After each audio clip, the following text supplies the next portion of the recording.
To understand why Israel can't be destroyed, we have to go back to the beginning. Not to a world war, not to the creation of the State of Israel in 1948, but way back to a promise that changed the course of world history. A man was called out of his land by his name, Abraham. And God said to him, "I will make you into a great nation. I will bless you, and through you all the nations of the earth will be blessed." But not only that, God also added one important sentence that will be the centerpiece of this video. "Whoever blesses you I will bless, and whoever curses you I will curse."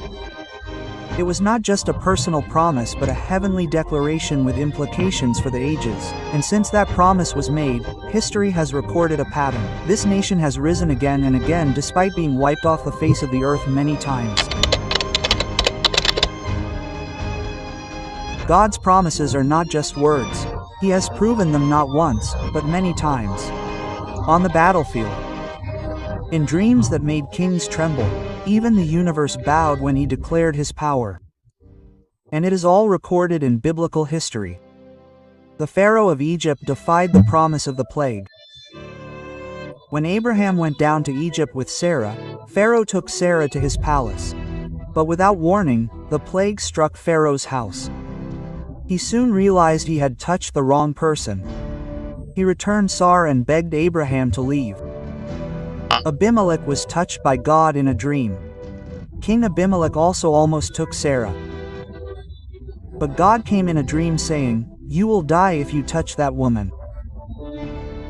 Abimelech trembled. He freed Sarah, gave him his wealth and asked for forgiveness. Exodus from Egypt, waters parted, enemies drowned. Hundreds of years after the promise was given, Abraham's descendants the Israelites were enslaved in Egypt, oppressed, made slaves, and seemingly forgotten. But God is not silent. He raised Moses. Divine signs rocked Egypt, but Pharaoh remained hard-hearted. So God did something that had never happened before. The Red Sea split. The Israelites walked on dry land. But when Pharaoh and his army gave chase, the sea closed again. And in an instant the most powerful army in the world disappeared beneath the waves. Israel's enemies are lost to history. Since then, nation after nation that was hostile to Israel began to disappear. Amalek, the enemy of the wilderness, ancestry, Ammon, Moab, Edom, and Midian, disappeared from world history. The Philistines who once made Israel tremble disappeared without a trace. The Canaanite nations that surrounded the promised land are gone. Today not a single one of them stands as a nation. But Israel remains. Whoever blesses you I will bless, and whoever curses you I will curse. These are not just nice spiritual words. They are a divine statement that has been proven time and time again throughout history. Since then, anyone who has tried to oppress, hate, or destroy Abraham's descendants has often ended in tragedy. But that descendant, the nation of Israel, has survived. Were they perfect? No, but one thing is for sure, God never goes back on his promises. And that is why every time Israel has been attacked, history records not just human defense, but the hand of God moving. Not only have small nations perished because of attacks on Israel, even giant kingdoms. The world's superpowers that once colonized and enslaved this nation have also fallen. Assyria, cruel but quickly collapsed. In 721 BC, Assyria invaded the northern kingdom of Israel. They captured 10 tribes and sent them throughout the land. But just a few decades later, the Assyrian Empire was destroyed by the Babylonians. Their great city, Nineveh, was swept away by floods and buried in dust for centuries. Today Assyria is known only from history books. Babylon destroyed the temple and disappeared. In 586 BC, King Nebuchadnezzar destroyed Jerusalem and the temple. He took thousands of Jews to Babylon as captives. But not long after that, Babylon was overthrown by the Medes and Persians. The great city that was once called the jewel of the world was now an uninhabited ruin. Just as the prophets Isaiah and Jeremiah had prophesied. The Persians failed to wipe out the Jews. Under King Ahasuerus, an evil official named Haman planned to exterminate all the Jews. But through the courage of Esther and Mordecai, the plan was reversed. Haman was hanged. The Jews survived and triumphed. And a few centuries later, the Persian Empire fell to the Greeks. Greece ruled the world, but not forever. In the time of Alexander the Great, Greece conquered the world, but Alexander's life ended abruptly at a young age. His kingdom was divided and soon disappeared from the stage of power. Roman crucifixion and persecution. The Roman Empire not only oppressed Israel, they also crucified Jesus. They slaughtered the apostles and persecuted Christians. Many of them were Jews who believed in the Messiah. But history records that their power not only ended, but collapsed in disgrace.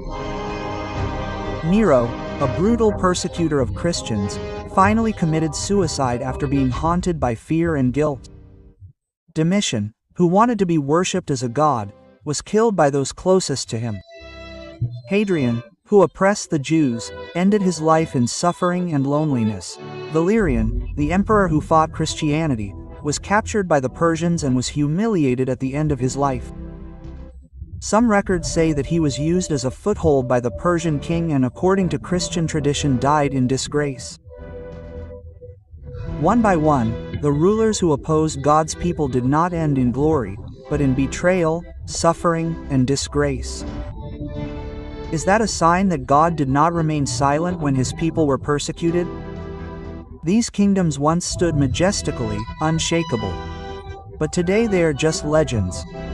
While the nation they oppressed, Israel, still exists. The history of persecution of the Jews did not end in ancient times. When the world entered the modern era, their suffering reached a terrible peak. Expulsion and mass murder. After the Roman era, the Jews were scattered throughout the world from Europe to the Middle East. They became a hated minority, accused, expelled, burned alive, and made scapegoats for various crises. In 135 AD, more than 580,000 Jews were massacred in the Bar Kokhba revolt. Another 97,000 were captured and enslaved by the Roman Empire. They were removed from their own land. But even though they were scattered, they were not extinct. The Holocaust, a wound that is still felt. But the peak of the cruelty occurred in the 20th century. Under the rule of Adolf Hitler, more than 6 million Jews were slaughtered in the Holocaust. Men, women, children were exterminated simply because of their identity. The world watched the atrocities and asked, "Where is God? Why does he seem silent?" Quote. But history was not over. In 1945, the Nazis were defeated. Hitler ended up committing suicide, surrounded and defeated. And just 3 years later, in 1948, Israel stood again as an independent nation. From the ashes of death, God brought life, rejected by the world, but God's hand was still there. Even after being rebuilt, Israel was immediately attacked by Arab countries. But surprisingly, this small country won. Not only did it survive, but it expanded its territory. Since 1948, Israel has faced 5 major wars, hundreds of rocket attacks, and political boycotts. But they still exist. Nations have risen and fallen. Leaders who opposed them have died in the chaos. But Israel still stands, still lives. This is not just a geopolitical story. This is a pattern of someone guarding this nation. A watchman who never sleeps, as written in Psalm chapter 121 verse 4. The year is 1948. Just one day after declaring independence, Israel was invaded.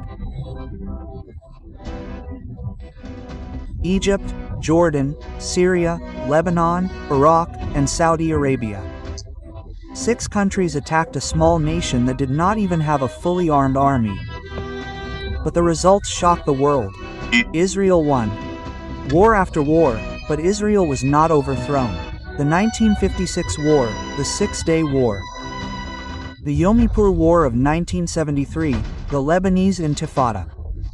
Time and time again Israel was attacked by an enemy that was far more numerous, stronger, and better equipped, but time and time again they won. Many military analysts call it clever strategy or superior intelligence. But many also cannot explain how this small country could withstand wave after wave of attacks. The enemy turned back. In some cases, Arab troops even retreated without orders, experiencing confusion and sudden loss of morale. In the Six-Day War, Israel's territory actually tripled. Jerusalem was back in their hands. Land that had been lost was returned in less than a week. Was this just a military tactic, or was this the fulfillment of a promise made